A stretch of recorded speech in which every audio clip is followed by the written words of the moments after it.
Class 11 semester 2 chapter 2। আজ আমরা যে প্রশ্নটি আলোচনা করব সেটা হচ্ছে ডিসেম্বর মাসে শিক্ষা সংসদ কর্তৃক এটা সিলেবাসে নতুন সংযোজন করা হয়েছে। তাহলে তো বিষয়টা আলোচনা করতেই হয়। এই যে জাতীয়তাবাদ ও আন্তর্জাতিকতাবাদের যে অধ্যায়, সেই অধ্যায় থেকে জাতি ও জাতীয়তাবাদ সম্পর্কে আলোচনা হয়েছে। এখন আমাদের আন্তর্জাতিকতাবাদ সম্পর্কে আলোচনা করতে হবে। তাই আমরা জাতীয়তাবাদ ও আন্তর্জাতিকতাবাদের সম্পর্ক কেমন বা কি করে আন্তর্জাতিকতাবাদ বুঝবো সে সম্পর্কে আমাদের আজ আলোচনা।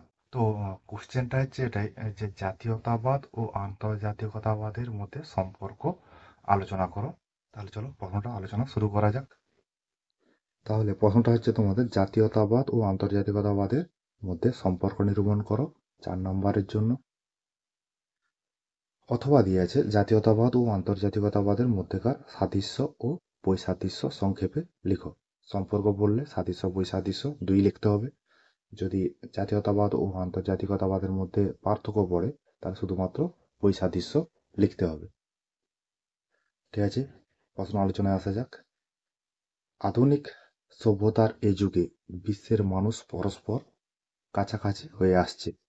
পৃথিবীর এক কোণের কোনো ঘটনা অল্প সময়ের মধ্যে অন্যত্র পৌঁছে যাচ্ছে এবং তার প্রতিক্রিয়া পরিলক্ষিত হচ্ছে। মানুষের চিন্তা চেতনা আজ শুধু নিজের রাষ্ট্রে সীমাবদ্ধ নেই। এভাবে বিশ্বের সব দেশের নাগরিকই আজ বিশ্ব নাগরিকে পরিণত হয়েছে।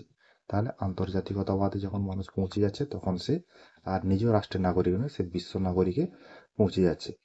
আন্তর্জাতিকতাবাদ হলো একটি বিশ্বব্যাপী ধারণা। এই ইন্টারনেট 5G যুগে মানুষ আর ঘরের এক কোণে বসে নেই। বিশ্বের কোথায় কি হচ্ছে তা ফোনের স্ক্রিনে হাত দিলেই সবকিছুই জানতে পেরে যাচ্ছে। তাই এর সঙ্গে জাতীয়তাবাদের সম্পর্ক কি সেটা আমাদের আলোচনা করতে হবে। প্রথমে আছে জাতীয়তাবাদ ও আন্তর্জাতিকতাবাদের মধ্যে সম্পর্ক। এই সম্পর্কের মধ্যে প্রথমে আছে উভয়ের মধ্যে সাদৃশ্য। জাতীয়তাবাদ ও আন্তর্জাতিকতাবাদের মধ্যে কিছু সাদৃশ্য রয়েছে, এগুলি নিম্নে আলোচনা করা হলো। একের দাগে যে সাদৃশ্যটা আছে সেটা হচ্ছে শান্তি প্রতিষ্ঠায় ভূমিকা পালন। আন্তর্জাতিকতাবাদ সকল প্রকার বিবাদের মীমাংসা করে, জাতিতে জাতিতে শান্তি সম্প্রীতি সৌহার্দ্য প্রতিষ্ঠায় আগ্রহী। জাতীয়তাবাদ শান্তি প্রতিষ্ঠার দ্বারা জাতীয় সমৃদ্ধি ও গৌরব বৃদ্ধির প্রয়াসী। কাজেই উভয়ের মধ্যে সামঞ্জস্য বিদ্যমান। তাহলে যে উগ্র ও আদর্শ জাতীয়তাবাদ রয়েছে তার মধ্যে আদর্শ জাতীয়তাবাদ এমন একটি ধারণা যা নিজের জাতিকে যেমন সমৃদ্ধ করে তেমনি নিজে বিশ্বজনীনতার দিকে হাত বাড়ায়, মানে অন্য রাষ্ট্রের সঙ্গে সুসম্পর্ক বজায় রাখে। তারপর দুয়ে দেওয়া আছে স্বাতন্ত্র্য বজায় রাখা। স্বাতন্ত্র্য বজায় রাখার ক্ষেত্রে জাতীয়তাবাদ ও আন্তর্জাতিকতাবাদের মধ্যে সাদৃশ্য পরিলক্ষিত হয়। আন্তর্জাতিকতাবাদ জাতীয় স্বাতন্ত্র্য বজায় রেখে সকল রাষ্ট্রের পারস্পরিক সম্পর্ক ও সহযোগিতার উপর গুরুত্ব দেয়। অতএব আন্তর্জাতিকতাবাদ জাতীয়তাবাদের বিরোধী শক্তি নয়।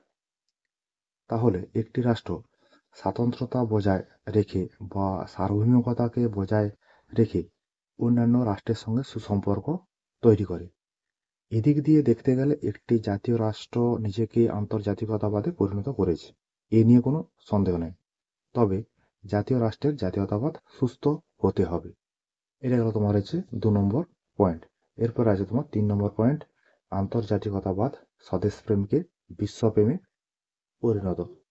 আন্তর্জাতিকতাবাদ এক জাতিকে অন্য জাতির সাথে সম্পর্ক ও ঐক্য প্রতিষ্ঠার সুযোগ দিয়েছে। কাজেই জাতীয় প্রেম আজ বিশ্বপ্রেমে রূপ নিয়েছে। এই দিক দিয়ে বিচার করলে দেখা যায় যে উভয়ের মধ্যে কোনো দ্বন্দ্ব নেই। আন্তর্জাতিকতাবাদ বা বিশ্বজনীনতা কোনো সময় জাতিকে হেয় করে না, জাতিতে জাতিতে সুসম্পর্ক বজায় রেখে চলে। এদিক থেকে দেখলে বোঝা যায় জাতীয়তাবাদ ও আন্তর্জাতিকতাবাদের মধ্যে কোনো শত্রুতা নেই, তাদের মধ্যে একটা স্বদেশ প্রেমের একটা যে ভালোবাসা সেটা রয়েছে। এরপরে আছে উভয়ের মধ্যে বৈসাদৃশ্য। জাতীয়তাবাদ ও আন্তর্জাতিকতাবাদের মধ্যে কিছু বৈসাদৃশ্য রয়েছে, এগুলো হচ্ছে আলোচনা করা আছে। প্রথমে যে আছে জাতীয়তাবাদ সাম্রাজ্যবাদে রূপান্তর। অনেক সময় দেখা যায় রাষ্ট্র সাম্রাজ্যবাদী হয়ে ওঠে ও রাষ্ট্র বিভিন্ন অজুহাতে অন্য রাষ্ট্রের আভ্যন্তরীণ ব্যাপারে হস্তক্ষেপ করে। আস্তে আস্তে সেই রাষ্ট্রে তাদের কর্তৃত্ব ও প্রতিপত্তি সুপ্রতিষ্ঠিত করে নিজেদের সাম্রাজ্যবাদী আকাঙ্ক্ষা চরিতার্থ করে। এটা আন্তর্জাতিকতাবাদের পরিপন্থী। তাহলে উগ্র জাতীয়তাবাদ আন্তর্জাতিকতাবাদের চরম শত্রু।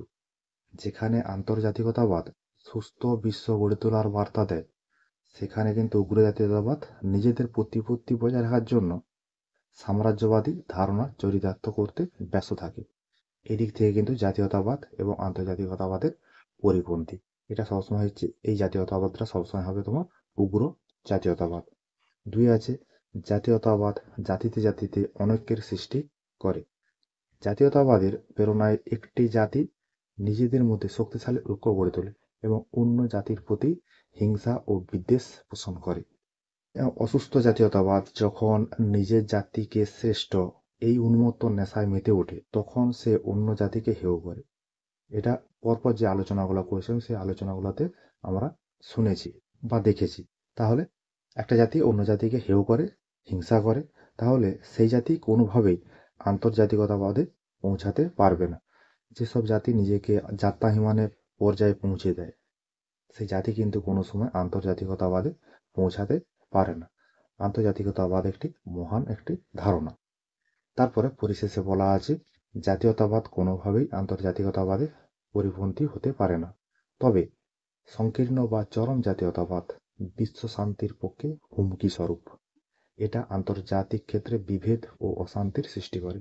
তাই জাতীয়তাবাদ ও আন্তর্জাতিকতাবাদ কোনোটিকেই পরিহার করার উপায় নেই। তাহলে পরিশেষে কিন্তু আন্তর্জাতিকতাবাদের ক্ষেত্রে তোমার যে উগ্র জাতীয়তাবাদ ভালো নয়, আদর্শ জাতীয়তাবাদ যেটা ভালো, সেটাই বোঝানোর চেষ্টা করা হয়েছে। এই আন্তর্জাতিকতাবাদ কোনো সময় বিভেদ বা অশান্তির সৃষ্টি করে না। যদি আন্তর্জাতিকতাবাদের সঙ্গে উগ্র জাতীয়তাবাদের মিশ্রণ ঘটে, তখনই কিন্তু অশান্তির সৃষ্টি হয়, বিশ্ব পরিবেশ দূষিত হয়, বিশ্ব অশান্তির সৃষ্টি হবে, বিশ্বযুদ্ধে দামামা বাজবে। ঠিক আছে, তোমাদের জন্য আমার এই কিঞ্চিত প্রয়াস।